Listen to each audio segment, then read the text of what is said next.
Hi everybody. Okay, I'm going to do my first tarot deck review. Today I'm going to be reviewing this deck. It's called the Voyager Tarot. Now, this is the first, I've got about 10 tarot decks I would say altogether so far. And this is the first tarot deck that I've bought that I really did not like. I know, when I got this home yesterday, I was actually kind of pissed off when I opened it up and looked at the cards because I just immediately had a bad reaction to them. I really had an aversion to these cards. I was attracted by the cover. Like, I like the planets and everything on the cover. I thought it was going to be a kind of like a spacey celestial type, but it's really not really like that. It's a complete mishmash.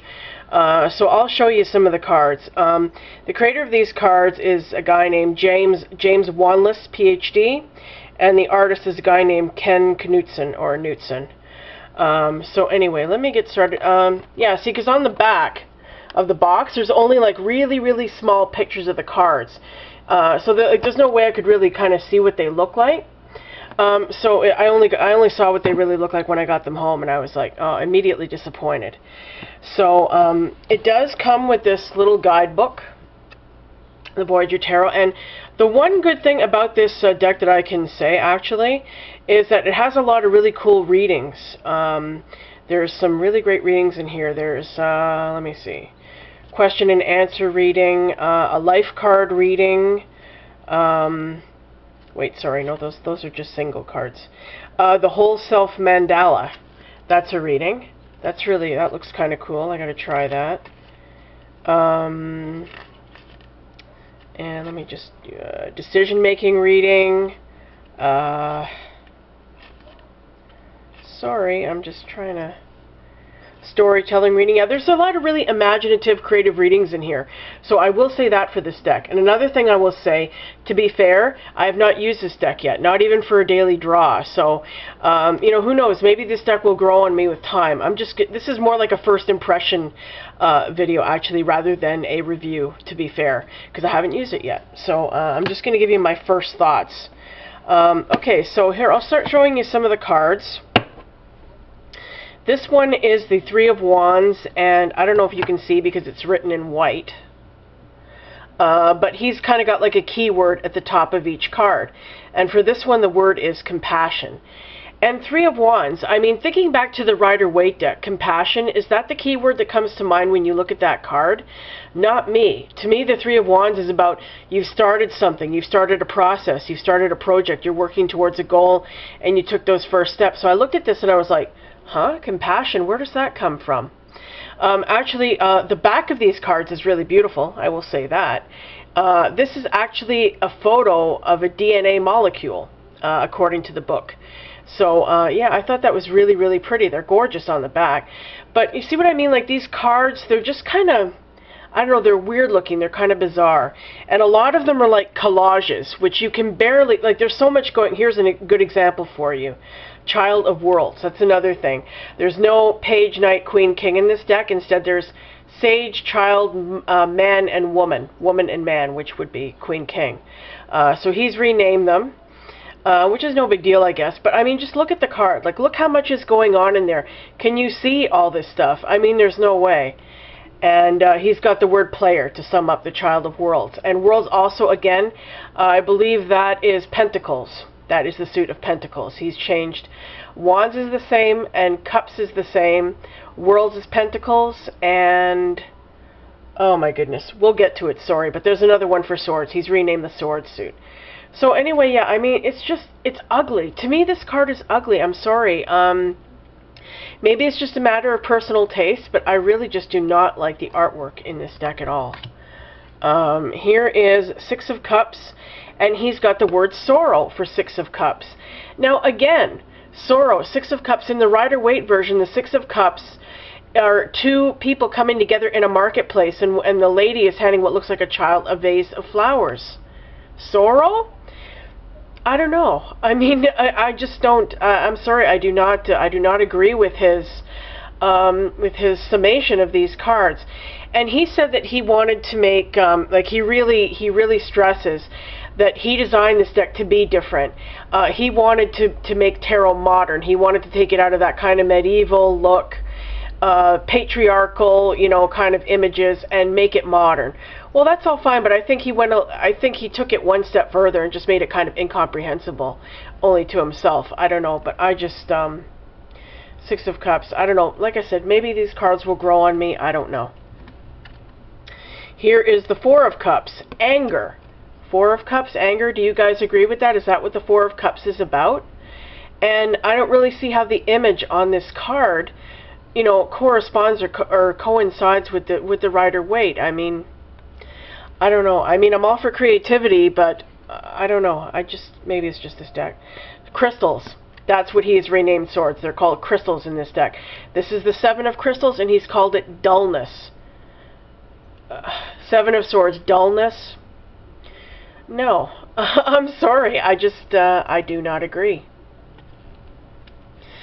And this one is Six of Crystals, confusion. Six of Swords. That's when the lady in the boat is being rowed away by the oarsman. Confusion is not the word that comes to mind with that card for me. Confusion. Six of Swords, Six of Crystals, is about, you know, getting away from a bad situation. Confusion, possibly. I can see that. Okay, confusion possibly in there.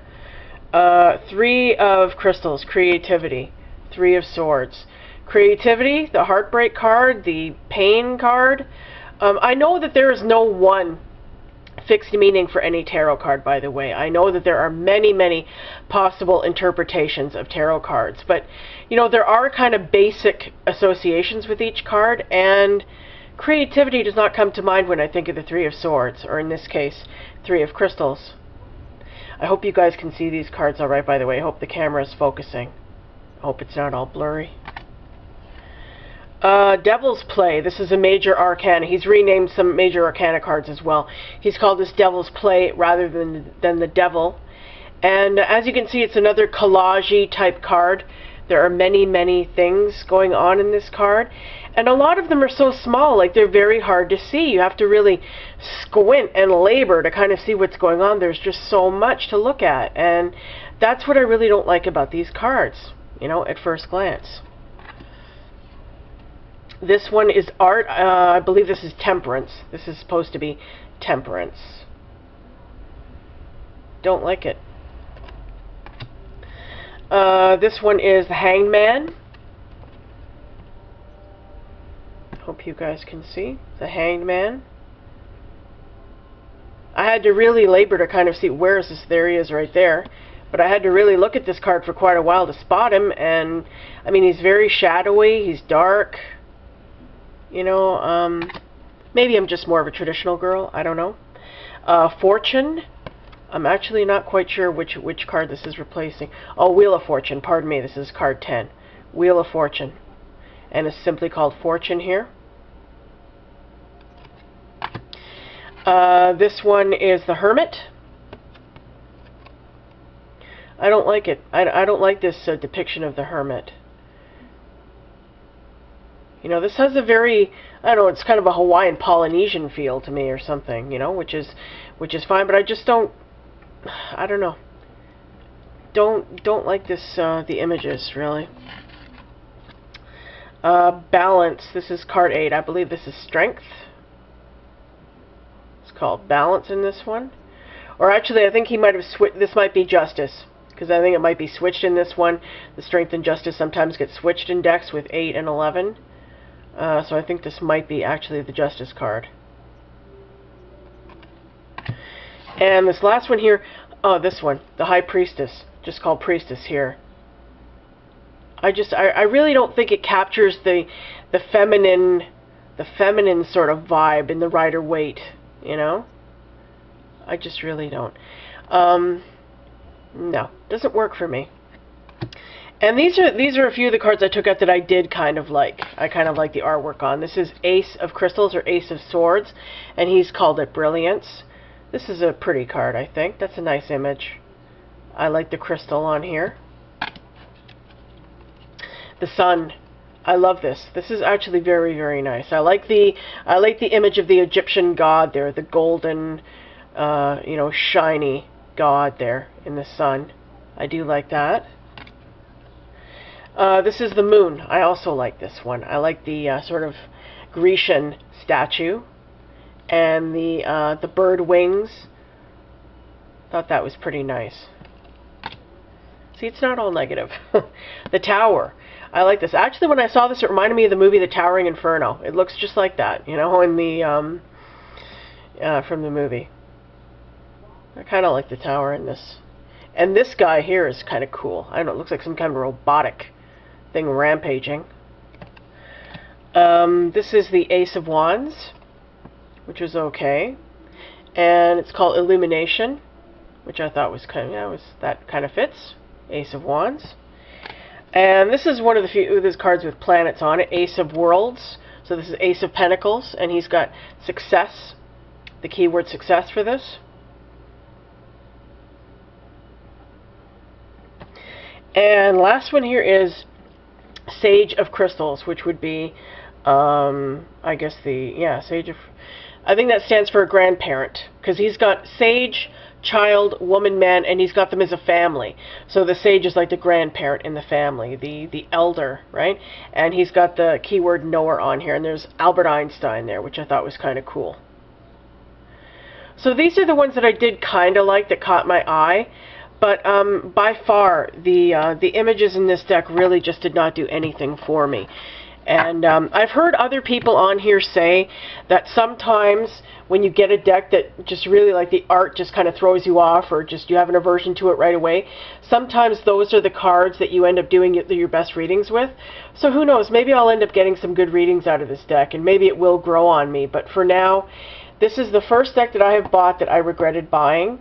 And if I do end up coming to enjoy it and like it, I will do another video on it and let you know, and eat some crow. But for now, I really just this deck kind of leaves me cold. And if any of you guys have this deck, I'd appreciate to hear your thoughts on it and your experience of working with it. If you like it, if you don't like it, what you think of the artwork, and so on. So yeah, let me know. Shoot me a comment. Okay, guys, I hope you enjoyed this video, and I will be back and talking to you again soon. Okay, bye. Thanks for watching.